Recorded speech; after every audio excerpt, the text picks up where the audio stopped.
Ben, merci Nicolas pour cette communication. Ne bouge pas, on t'envoie Eric. Et maintenant, vous allez pouvoir subir le feu des questions du public.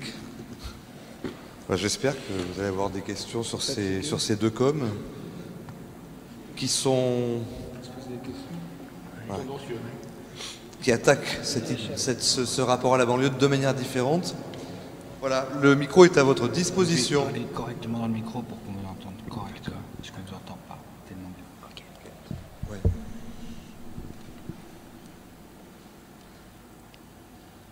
Pas de questions? Est-ce que nous, on peut poser des questions à des gens dans la salle? Ouais. Ah ben, pourquoi pas? Merci. Ben, peut-être... On va pas toujours marcher. Non, non.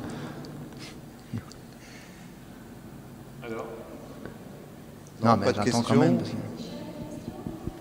Allez, c'est parti. Une fois que c'est lancé. Elvire, de Nantes. Merci.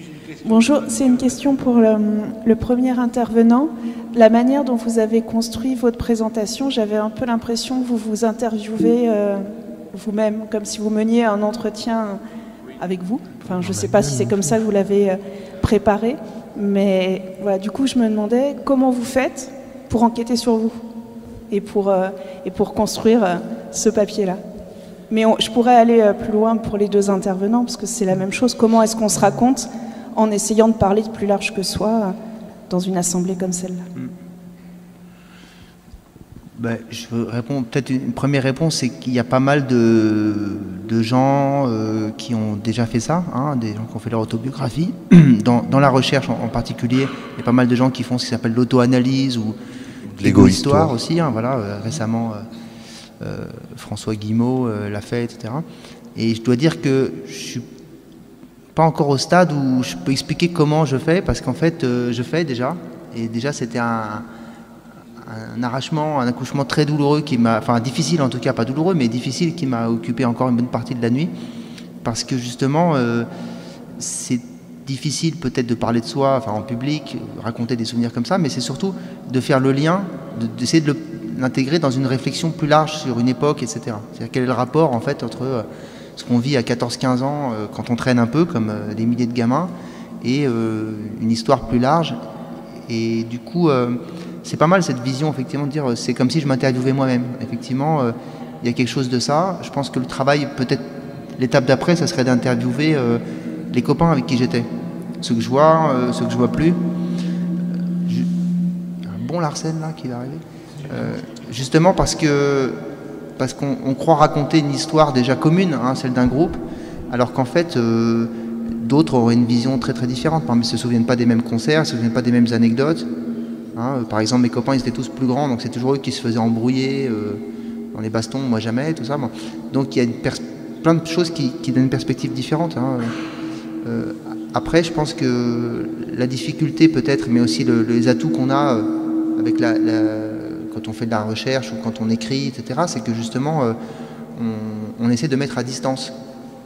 Mais bon, je pense qu'on ne peut pas mettre complètement à distance. Il vaut mieux assumer finalement une part de subjectivité plutôt que d'essayer de dire on va décrire de manière neutre, comme une page Wikipédia, ce que c'était. Parce que finalement, je crois qu'il y a autant de versions qu'il y a de gens qui ont vécu ça. Hein. On en a parlé un peu avec Marsu, là, effectivement. Dire, il y a autant de mouvements punk qu'il y a de punk, en fait, qu'il y a eu de punk à différentes périodes, à différents moments. Et peu de gens auront exactement la même vision. Et d'ailleurs, cette opposition en classe, etc., il faut la nuancer parce que ces gens se côtoyaient, faisaient des choses ensemble, il y avait beaucoup de circulation, mais c'est vrai que c'est sur la longue durée qu'on voit que, par exemple, il y a des gens qui sont restés dans la musique, il y a des gens qui sont allés vers des professions qui sont peut-être un prolongement de ça, et puis d'autres qui sont revenus au monde où ils étaient, c'est-à-dire à un monde, on va dire, de prolo, de banlieue ou de province, et où il y a ce souvenir punk. Si vous lisez par exemple les commentaires dans YouTube sur les groupes de l'époque, il y a plein de mecs comme ça qui disent « Ah là, tout à coup, je retrouve ça, ça avait disparu de leur vie parce qu'ils n'ont même plus les disques, ils n'ont pas les sources ou les liens qu'on a, nous, pour raccrocher à ça et s'inscrire dans cette histoire. » Voilà. Et donc, tout à coup, ça ressurgit, mais en fait, les gars, ils ont des boulots de prolo dans des petites villes, etc., ils sont ouvriers, et c'est des expériences, pour le coup, vraiment, avec le recul, finalement, très différentes. C'était les mêmes choses, c'était les mêmes moments, les mêmes lieux, mais je pense que chacun vivait des trucs quand même à partir avec son background assez différent. Juste pour prolonger ta réponse, c'est quand même une question passionnante et qui se pose régulièrement, que tu évoques.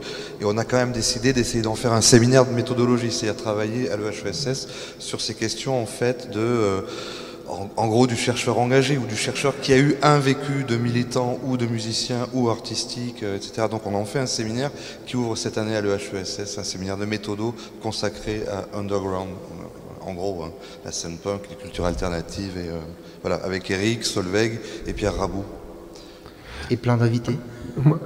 Moi, par rapport à la question que tu posais, alors moi, c'est toute proportion gardée, mais ça fait écho à des problématiques que j'ai eues pour ma thèse sur un autre sujet, le cinéma populaire, et je me vois en train de relire ma thèse, et à un moment donné, je me vois en train d'écrire autopsychanalyse sur la thèse en me disant, par rapport au concert, c'est que le premier réflexe, c'est j'aime ça. Même si par la force des choses, j'écoute plutôt de la musique de vieux, que je vois des groupes, ils ont tous 50 ans de plus, donc les crêtes, ils les ont plus parce qu'ils sont chauves, etc., etc. Et je me dis très vite, qu'est-ce que je peux faire pour pas être un simple public dans ces concerts-là, jouer, je sais pas, et puis il faudrait qu'on puisse vouloir de moi. Écrire, c'est un truc que j'ai toujours voulu faire, et puis ensuite, c'est en termes de trajectoire, voilà, j'ai pu faire une thèse là-dessus, et via peindre, j'ai pu me remettre à parler de ça. C'est un vrai questionnement quand tu te retrouves dans des salles ou dans des squats où t'as absolument, pour ma part, j'ai jamais voulu vraiment avoir le look parce que ça me faisait chier. Et où tu te retrouves vraiment au bout de la banlieue dans un squat avec, je me souviens d'un squat à Gennevilliers, le Spa, où j'arrive, voilà, je veux dire, je me faisais interroger quasiment par tous les membres du public qui me demandaient mais qu'est-ce que tu fous là? Qu'est-ce que tu viens faire là? Est-ce que tu es un mec DRG? On me prenait pour un mec DRG parce que j'étais tout le temps avec un petit calepin et que je notais des trucs qui m'intéressaient. Ben oui, mais ça semble être une problématique. J'en rajoute. Moi, je voulais vous remercier parce que je me suis vraiment reconnu dans vos deux interventions. C'est même, j'avoue que vers les années 95, quand il n'y avait plus de concerts, enfin beaucoup moins, quand on avait l'impression que tous les groupes splittaient, on avait l'impression que tout ça allait être oublié et voir que finalement, on n'était pas tout seul à avoir une charge émotionnelle aussi forte autour de ça. Franchement, ça fait du bien, et même si, bon, depuis, on a vu que les choses ressortaient avec Internet, il y a quand même eu une période où on s'est dit on va tous mourir et il n'y aura plus de traces, et franchement, ça fait beaucoup de bien. Alors, puisque vous faites ressortir des trucs incroyables, il y a peut-être juste un impensé dans l'exposé de Nicolas, c'est que tu as fait comme si tous les textes, on les comprenait dans les deux sens du terme, c'est-à-dire on les comprenait auditivement et on les comprenait intellectuellement. Et en fait, on ne peut pas mettre sous silence le fait que moi j'ai commencé La Souris un petit peu à la bourre avec Aujourd'hui et Demain, qui était quand même un disque super inaudible, surtout quand on l'écoutait sur la radio, qu'on n'était pas à côté de l'émetteur, et donc en plus le son de la radio était mauvais, ou qu'on l'écoutait dans un autoradio ou un radiocassette qui avait un son de merde. Et en fait, honnêtement, je suis nostalgique de ce son-là. C'est-à-dire que... et ça faisait qu'on n'entendait pas les paroles. Et ça nous permettait... On ne savait pas qui était Jacqueline, Isabelle, enfin... Tout ça... On plaquait nos histoires dessus, on remplaçait les textes, j'ai plein d'exemples, et le pire, c'est la chanson Félaga, enfin...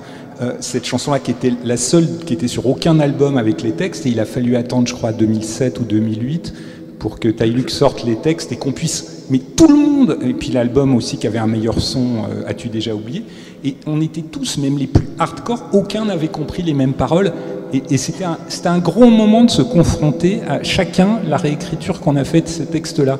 Et je pense que c'est aussi un élément important. Au passage, ça arrive même sur une chanson de téléphone, puisque je crois me souvenir qu'il y a une chanson, tu sais, ici on n'aime que la bière, et en fait c'est on n'aime que la terre, je crois. Enfin bon, comme quoi, c'est toujours arrivé comme ça, cette espèce de distorsion d'origine du texte, et passer sur cette dimension-là de la lecture d'un texte via l'écrit aujourd'hui universitaire où on prend le texte pur, c'est oublier toutes ces circulations qui faisaient disparaître et réécrire ce qui se passait autour. Merci pour cette remarque. Je ne sais pas si ça a Moi, ça me... une réaction. Moi aussi, hein, fatalement, quand j'ai commencé à voir le groupe, donc il n'y a pas du tout très longtemps, j'ai plus vu le rythme et j'entendais même pas les paroles vu que j'avais les 3/4 du public qui chantait par-dessus. Donc il y a un truc tout bête, c'est que l'avantage de les avoir vus beaucoup de fois, c'est de me dire ce concert-là, je vais le faire devant pour voir comment ça fait. Cet autre concert, je vais me mettre derrière et des fois c'est bien d'arrêter de chanter parce qu'en fait quand on chante soi-même, on entend que ses propres paroles, on n'entend pas ce que dit le reste du groupe et tu parlais de projeter des choses, même moi sur la zone, j'ai des gens qui s'appellent Pérez dans ma famille, j'ai un François Pérez, ça me faisait marrer de me dire que c'était le François Pérez en question, mais qui n'a rien de rock'n'roll. Et est-ce qu'on peut dire que écouter, c'est une question que je te renvoie, est-ce qu'on peut dire que écouter ces chansons sur une vieille radio pourrie, c'est la même chose que regarder des films sur une VHS à moitié défoncée? Moi, ça me fait ça comme écho, c'est-à-dire que t'as pas forcément le choix. Si t'as envie de découvrir la chanson, t'es obligé d'avoir cette cassette-là, aussi imparfaite et aussi impure soit-elle. Si je peux dire un truc là-dessus, effectivement, le témoignage, là pour le coup, non pas de... Peut-être avec plus de recul de chercheurs qu'à Nicolas, qui fait vraiment un travail là-dessus, c'est qu'il y a plein de chansons dont je comprenais pas toujours les paroles, ou mal, et en fait, c'est des fois des chansons qui m'ont plus inspiré, je dirais même philosophiquement, ou qui exprimaient exactement ce que je ressentais, par la musique, par l'ensemble, quoi, par la force qui sortait de ces chansons. Des fois des groupes anglais dont on connaissait pas les paroles, mais même des groupes français dont on n'entendait pas toujours distinctement les nuances grammaticales ou quoi. C'était justement, et c'est peut-être ça aussi la force du truc, c'est qu'à un moment donné, tu sais que les paroles, elles représentent quelque chose de fort pour toi, mais c'est le tout, quoi, c'est l'ensemble, et du coup tu exprimes beaucoup plus que tu intellectualises, tu ressens en fait, hein, et cette part d'émotion, elle disparaît par exemple des fois dans des travaux qui, sur le punk ou autre chose, hein, prennent effectivement les textes, un peu comme dans les études littéraires ou quoi, où on prend des textes en disant non, ce qui nous intéresse c'est le texte, c'est l'œuvre, et pas la création de l'œuvre et tout ce qu'il y a derrière. Et moi je me situe plus de l'autre côté, où en pensant que l'œuvre finalement elle est un épiphénomène, un petit truc finalement par rapport à tout le reste, ou une partie visible, mais que tu peux pas par exemple j'ai un article qui était pas mal sur Commando Pernod par exemple, qui dit toute l'ironie de cette chanson, etc. Mais en fait quand tu lis l'article, effectivement tu comprends peut-être la chanson, mais tu perdais un petit peu par exemple, enfin en tout cas c'est-à-dire que cette chanson elle arrive au milieu d'un album qui a des chansons qui parlent toutes de ghetto, de banlieue, de mort, etc. Et que justement ce qu'elle exprime par exemple, ça va bien au-delà des paroles en fait. Au-delà et en deçà aussi, quoi. C'est-à-dire un truc beaucoup plus simple en fait. Bien, merci à vous deux. Je crois qu'on peut réapplaudir nos intervenants. Merci beaucoup. Et nous allons accueillir maintenant Siurinski, qui est photographe dans le projet. Siu, où es-tu? Tu es là, sous mes yeux. Voilà. Et qui va venir témoigner de son travail dans le projet PIND. T'as besoin de mon ordinateur, Siu? Oui, j'ai un USB. Tu t'es prêt?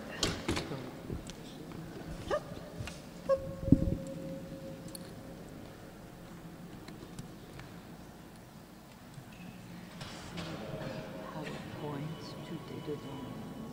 Montre-moi, oui.